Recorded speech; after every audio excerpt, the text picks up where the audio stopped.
Bank of America wants to make sure you're not able to own an AR-15 if they can help it at all. Hey everybody, I'm Chad Hasty, host of the Chad Hasty Show, which airs weekday mornings 8:30 to 11 a.m. Central Time on News Talk 95.1 FM and 790 a.m. KFYO. Bank of America deciding that they're going to stop doing business with those who make AR-15s and other military-like assault weapons. This from the headline from USA Today. Bank of America halting business with makers of military-style guns for civilian use. Now, I'm not sure exactly what this means, because does this mean that, and I don't know if 6 Hour does any business with Bank of America, but you know, 6 Hour, some of their pistols are now used by the U.S. Army. Does that mean that Bank of America is not going to do business with, I don't know, those who just make handguns? Is that what that means? Or are they just going after the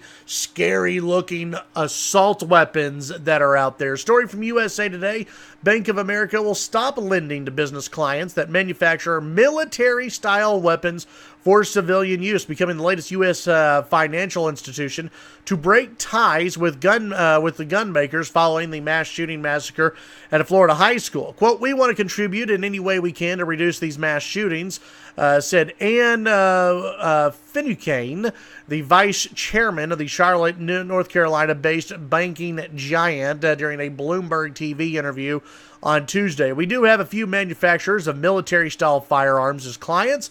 We're in discussions with them. We have let them know it's not our intention to underwrite or finance military-style weapons on a go-forward basis." Give me a freaking break, Bank of America.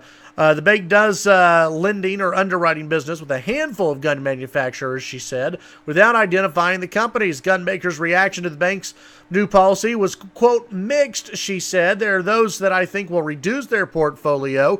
We'll work with them, and others that will choose to do something else." Asked whether Bank of America will adopt a similar stance towards retailers that sell military-style weapons. She said such a move would get into issues involving civil liberties and the Second Amendment. You're already there, you idiot.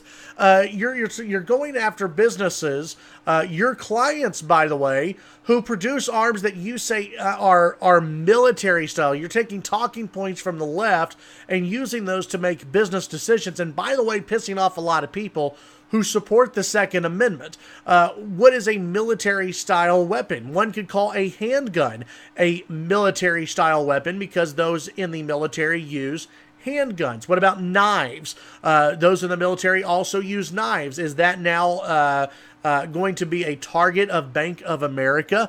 Listen, once you start going down this road, as Bank of America has, and listen, it's their business. They can do it if they want to. I'm not saying the government needs to come in and regulate this at all. But I think it's up to us, those who defend the Second Amendment, to tell Bank of America to take a hike, to get out of here. Stop calling yourselves Bank of America. Obviously, you have nothing in common with America. You don't uphold the values of America because you don't care about the Second Amendment. You're trying to hurt these companies, your clients, by the way.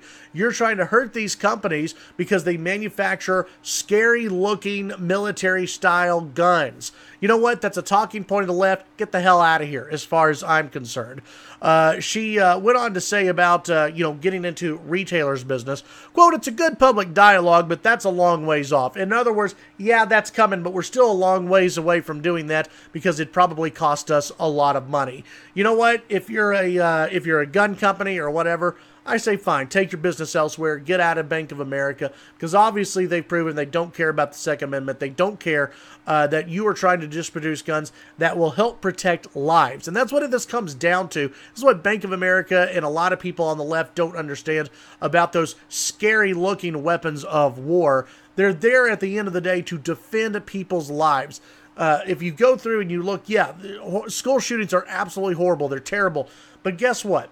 A very, very, very small percentage of people who own AR-15s or military-style assault weapons actually use those guns to commit crimes. A very small amount of people, yet we're the ones being punished. Those who have AR-15s, they're the ones being punished.